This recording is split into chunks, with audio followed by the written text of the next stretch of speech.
¿Cómo están? El día de hoy vamos a hablar acerca de la fisiología renal para entender el funcionamiento de nuestros riñones. Muy bien,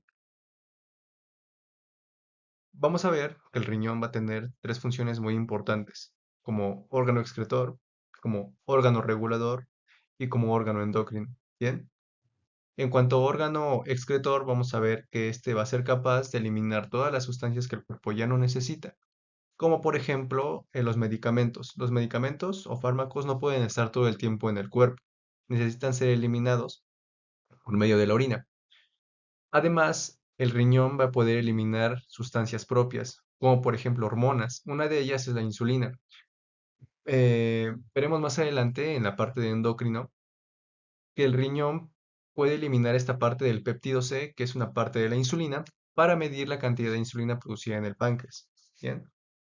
En cuanto a órganos reguladores, vamos a ver que el riñón tiene la capacidad de regular los líquidos corporales.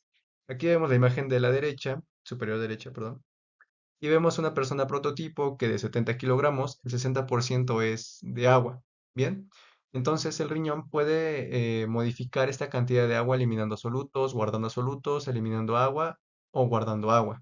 Bien, como función endocrina vamos a tener que el riñón va a producir tres hormonas muy importantes, que es la renina, que se encarga de la tensión arterial, la eritropoyetina, que se encarga de la eritropoyesis o de la generación de glóbulos rojos, y la 1,25-dihidroxicolecalciferol, que se va a encargar del metabolismo del calcio.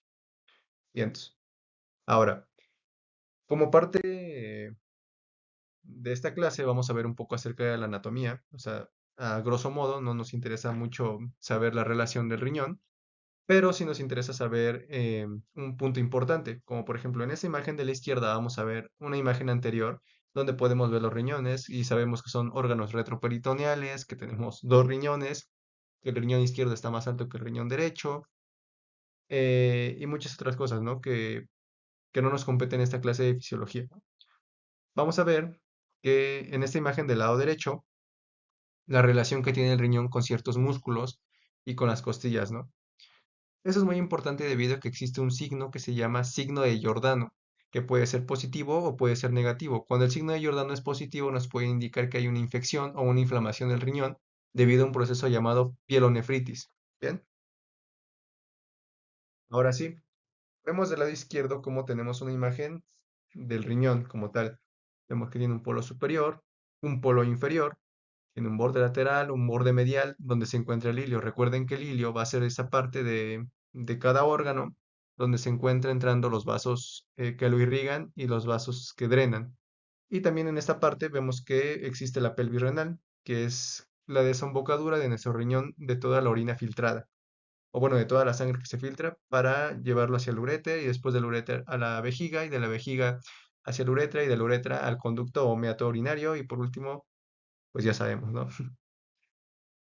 Del lado derecho vamos a ver un corte sagital, donde podemos ver las partes más importantes del riñón o lo que nos compete saber a nivel fisiológico, que es la corteza renal, la médula renal, la papila renal y por último los cálices menores, los cálices mayores, la pelvis renal y por último el uréter. Bien, aquí como punto importante es fundamental saber que el riñón también tiene tejido adiposo, no solamente la médula suprarrenal o otras partes del cuerpo. ¿Sale? Y se va a encontrar en el seno renal.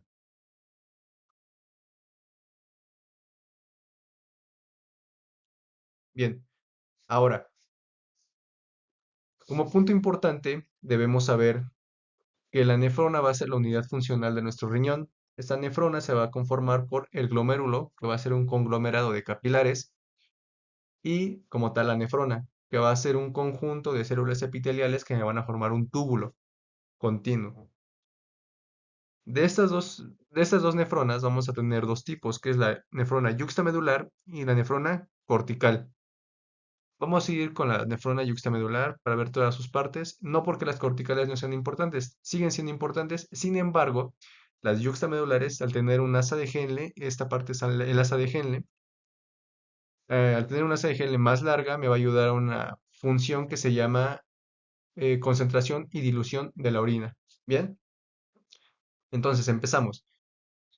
Tenemos los capilares glomerulares y el espacio de Bowman. El espacio de Bowman ya corresponde a la nefrona, es decir, a todo ese conjunto de túbulos. Luego vamos a ver que tenemos el túbulo contorneado proximal. Lo de contorneado se refiere a, bueno, hace referencia a que es una forma sigmoidea, ¿sale? Como de una serpiente. Bien. El 3 va a ser el túbulo recto proximal. El 4, la rama descendente delgada, el del asa de Henle. El 5 va a ser la rama ascendente delgada. El 6, la rama ascendente gruesa. El 7 va a ser la mácula densa, que va a tener una función muy importante que vamos a ver más adelante. El 8 va a ser el túbulo contorneado distal. El 9 el túbulo de conexión, que lo de conexión hace referencia a que se conecta con otros tipos de nefronas, como por ejemplo aquí con esta nefrona cortical. Luego estas dos forman el túbulo colector cortical, ¿sale? Colector, porque ya hace toda la colección de esta orina que estamos generando, y cortical porque se encuentra a nivel de la corteza. Túbulo colector medular externo, que se encuentra en la médula externa, y el túbulo colector medular interno. Esto de la nefrona es muy importante saberlo, debido a que cuando veamos la función de la arginina vasopresina o de la ADH, vamos a ver por qué es tan importante. Bien, por último, vamos a ver la irrigación del riñón. Esto sí es importante debido a que todo el glomérulo, ese conglomerado de capilares, va a venir desde una arteriola aferente, sigue el glomérulo, después del glomérulo sigue la arteriola eferente. Bien, entonces tenemos que saber desde dónde viene toda esa circulación para entender hacia dónde va toda esa circulación o cómo es que se lleva a cabo el drenaje del riñón. Vamos a tener la arteria segmentaria superior, arteria segmentaria anterosuperior. Aquí, pues bueno, no las voy señalando porque ya tiene las flechitas, ¿no?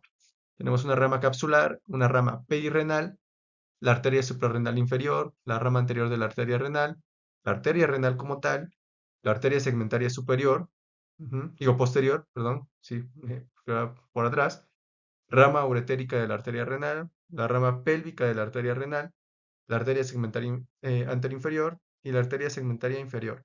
Lo que nos compete a nivel fisiológico es entender estas últimas arterias, ¿bien? Las arterias interlobulares, ¿ok?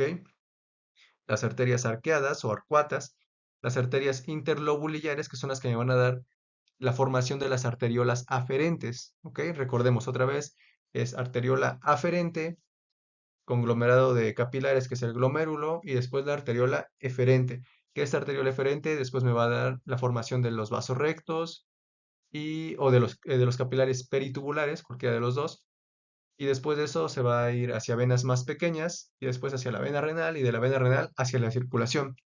Por último, vamos a tener esta pequeña rama, que va a ser la rama capsular de la arteria perforante radiada.